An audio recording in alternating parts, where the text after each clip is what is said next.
Magandang araw mga kaibigan. Today's video ay i-share ko sa inyo ang isa sa festival dito sa Japan, ang Matsuri o Hanabi. Tara na!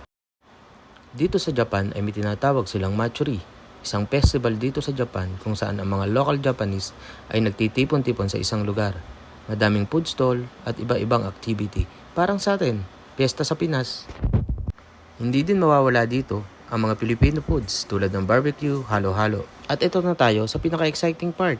Isa sa pinaka-main event ng festival ay ang Hanabi or fireworks sa atin. Dito ay magkakanya-kanya na ng pwesto ang magkakapamilya o magkakaibigan para ito'y panoorin. At syempre, hindi mawawala ang family bonding o gathering dito sa labas ng bahay.